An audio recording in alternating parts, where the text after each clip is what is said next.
Hello technical service house, আপনারা সবাই কেমন আছেন? আলহামদুলিল্লাহ, আপনাদের দয়ায় আমি খুব ভালো আছি। আপনারা সবাই জানেন আমি আমার এই চ্যানেলে মোবাইল সার্ভিসিং এবং মোবাইল রিপেয়ারের ভিডিও দিয়ে থাকি। তো আমার এক ভাই আমাকে প্রশ্ন করলো, ভাই আপনি তো শুধু মোবাইল রিপেয়ার করেন, তো আমি বেশ কিছুদিন ধরে ভাবতেছি যে আমি একটা ফোন কিনবো। তো আপনি অবশ্যই জানেন যেহেতু মোবাইল সম্পর্কে ঘাটাঘাটি করেন, তো আপনি আমাকে একটা ফোন সাজেস্ট করুন যে আমি কোন ফোনটা কিনলে আমার জন্য ভালো হবে। ওই ভাইয়ের প্রশ্ন অনুযায়ী আমি আজকে আপনাদের সামনে একটি ভিডিও নিয়ে হাজির হলাম। এই ভিডিওতে আমি দেখাবো আপনাদেরকে যে 20 থেকে 25 হাজারের ভিতরে আপনারা একটি ভালো স্মার্টফোন রাফ ইউজ করার জন্য উপযোগী কোনটা। তো চলুন আর কথা না বাড়িয়ে ভিডিওর মূল পয়েন্টে আসা যাক। তো আরেকটি কথা বলে যে আপনারা সবাই জানেন আমার এই চ্যানেলে মোবাইল রিপেয়ার এবং মোবাইল জনিত সমস্যার সব টেকনিক্যালি সলিউশন দেওয়া হয়।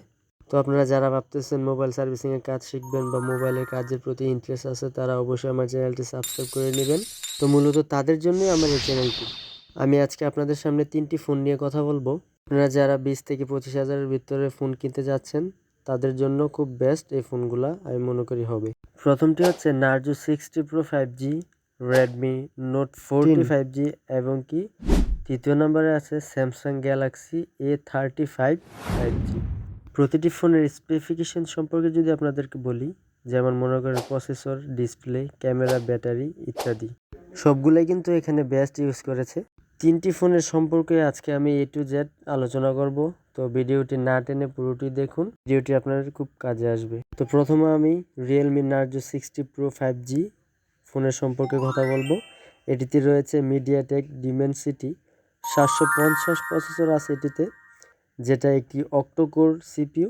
এর ডিসপ্লে 6.7 ইঞ্চি OLED, 120 হার্ট রিফ্রেশ রেট সহ 100 megapixel camera, optical image stabilisation সাথে, এতে 12 GB র্যাম এবং কি 256 GB স্টোরেজ পর্যন্ত আছে।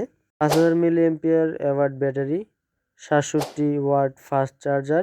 আর অ্যান্ড্রয়েড 13 ভিত্তিক রিয়েলমি UI 4.0 আছে। ছিল রিয়েলমি নার্জো 60 প্রো 5G ফোনের ডিটেলস। এবং দ্বিতীয়টি যদি আপনাদের বলি, স্যামসাং গ্যালাক্সি A25 5Gতে 6.5 ইঞ্চি সুপার অ্যামোলেড ডিসপ্লে ব্যবহার করা হয়েছে, 120 হার্টজ রিফ্রেশ রেট সহ। আর এটির প্রসেসর সম্পর্কে যদি বলি, এটিতে এক্সিনোস 1280 প্রসেসর ব্যবহার করা হয়েছে, সর্বোচ্চ 8 GB র্যাম এবং 256 GB স্টোরেজ আছে এবং কি মাইক্রো SD কার্ড দিয়ে বাড়ানো যায়। এর 50 মেগাপিক্সেল রিয়ার ক্যামেরা আছে, সাথে UIH সহ আছে। 5000 mAh অ্যাওয়ার্ড ব্যাটারি, 25 ওয়াট ফাস্ট চার্জার সহ। এই হলো স্যামসাং গ্যালাক্সি A25 5Gর সম্পূর্ণ ডিটেলস। এবং এখন আমি 3 নম্বরে যে ফোনটি রেখেছি ওই ফোনটির সম্পর্কে কথা বলবো। এই ফোনটি হলো রেডমি নোট 14 প্রো 5G। এটি বাংলাদেশে ভালো মার্কেট পেয়েছে এখন পর্যন্ত, নতুন আপডেট ফোন। এই ফোনের A to Z সম্পূর্ণ ডিটেলস সম্পর্কে যদি আপনাদেরকে বলি, এটিতে 6.67 ইঞ্চি 1.5K অ্যামোলেড ডিসপ্লে ব্যবহার করা হয়েছে, 120 হার্ট রিফ্রেশ রেট সহ আছে। এটি মিডিয়াটেক ডিমেনসিটি 7300 আলট্রা চিপসেট দ্বারা চালিত। আর এটি র্যাম রোম সম্পর্কে যদি আপনাদেরকে বলি, এটিতে 12 GB পর্যন্ত র্যাম আছে আর 512 GB স্টোরেজ পর্যন্ত আছে এবং 200 মেগাপিক্সেল রিয়ার ক্যামেরা এবং 5110 mAh অ্যাওয়ার্ড ব্যাটারি, 45 ওয়াট ফাস্ট চার্জার সহ।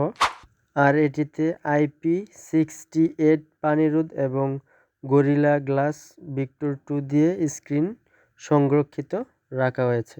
তো এই ছিল রেডমি নোট 14 প্রো 5Gর ফোনের ডিটেলস। তো বন্ধুরা আপনারা দেখুন 3টি ফোনের মধ্যে কোন ফোনটি আপনার ভালো লেগেছে। তো আপনার 20 থেকে 25 হাজার বাজেটের মধ্যে আমার দেখা এই 3টি ফোনই সেরা। তো আপনাদের যেটি ভালো লাগে আপনারা ওইটি নিতে পারেন। তো আমার ভিডিও এটুকুই ছিল আজকে। আর বন্ধুরা আমার এই ভিডিও যদি ভালো লাগে তাহলে আমার চ্যানেলটি অবশ্যই সাবস্ক্রাইব করে যাবেন।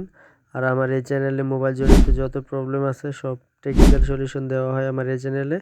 আর আপনাদের যদি কোনো প্রবলেম থাকে আপনি অবশ্যই কমেন্টের মাধ্যমে জানাতে পারেন আমাকে, অবশ্যই আমি এই প্রবলেমের সলিউশন দেওয়ার চেষ্টা করব আপনাদেরকে।